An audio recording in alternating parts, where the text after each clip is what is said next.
Welcome back to movementprofessional.com. So today I just want to go over two exercises that go over having to enhance the posterior pelvic tilt, which helps to improve hip extension and kind of get you on the road to firing your glutes and hamstrings better. So we'll start in supine, which we have Keith on here on his back. Just going to have you bend your knees. All right, and let your head rest down. All right. So the first thing I want done is a lot of this is just based on cueing and sequencing. But one of the most important things is that the abdominals don't overfire and they don't overtension. So in this position, I want you to visualize where your tailbone is. All right. I want you to think about tucking the tailbone up and through your legs. All right. So if you have like a string kind of attached to your tailbone, we're just going to pull it up through your legs. If you can imagine where your pubic bone is going to go towards your nose. So let me see you do something like that. Good. Just hover right there. So I'm getting a sense here that, all right, the abdominals are working a little too hard. So try to keep a soft belly. Good. And that just kind of lets go there. All right. So what you should get a sense of is, and you're doing it perfectly here, pubic bone is kind of pointing towards your nose. So if you look down, you should be able to see kind of where your pubic bone is.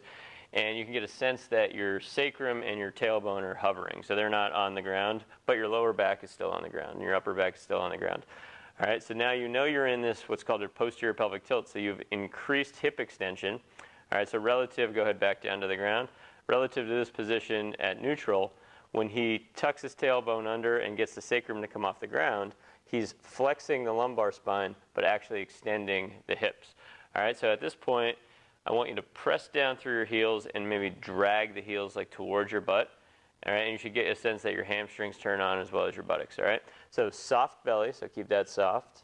All right, tailbone and sacrum are hovering up, and then you got a nice cue for getting the hamstrings to fire. Now, if you want to focus more on the glutes, keep your feet down, but just focus more on a pressure down through the ground with your heels without as much of a heel drag towards the sit bones, and you should get a little bit more glute activation. You can also create a little bit of a sense of just like kind of squeezing the cheeks.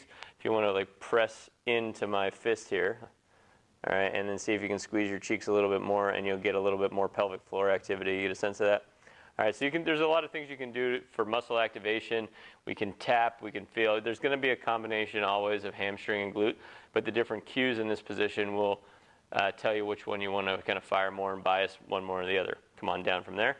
All right, so it's as simple as that. And again, the things we're really looking at is that there's not overactivity in your belly. So if I were to have Ki-san come up and then go ahead and brace for me, I want you to like push your abs out. What that does is it stops the motion. So he can go up now, he can go up higher, but he's not going to be able to create that tilt as well. Come on down, where you're actually going to be able to get into that pelvic tilt. He's not going to be able to create the motion in the pelvis that we're looking for. All right, and this has many benefits just because a lot of people are going to be stuck in the opposite direction, and we actually need to use this exercise to create motion into that posterior tilt so they can actually free up their hips. And I often get a lot of questions on, how do I stretch my hip flexors? Believe it or not, this is a stretch for your hip flexors because your deep hip flexors like your psoas and your iliacus, they can only really be stretched if your pelvis is in a good position. So actually going into a posterior tilt is in itself a stretch for the psoas and the iliacus. All right, so after we do it in supine and we can kind of feel and make sure that there's not an over-bracing going on, we can take it to quadruped. So let me have you go at hands and knees. All right, so a good hands and knee position is going to be wrists right under the shoulders. Good, and knees are going to be right under the hips. All right, so we want to make sure we're starting in a good position. Let's bring your knees forward a little bit more. Good. All right, and then from there, I'm going to have Ki-san think of the same kind of bony landmark. So think of where your tailbone is, okay? And I want you to think about tucking that tailbone up and through. And now the hands become a really important cue now. So I want you to think about pushing your hands through the mat, all right? And think about this part of your back kind of going up towards the ceiling. Your chest is going to sink in, all right? So you can visualize your back getting wider.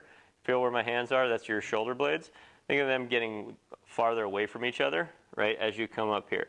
So in PRR, the Postural Restoration Institute, they call this a posterior mediastinum, when the area of the rib cage that's kind of on the inside, the medial aspect of the scapula, starts moving into a more kind of rounded position. The rib cage start to open a little bit, and that's going to be coupled with this posterior tilt of the pelvis. So again, we're feeling, so let go of the belly a little bit. This is a bit harder to let go. There you go. You feel the difference? All right, so you let go of the abdomen. That'll allow for more of this pelvic tilt or the tailbone to drop under. So we're creating a flexion through here.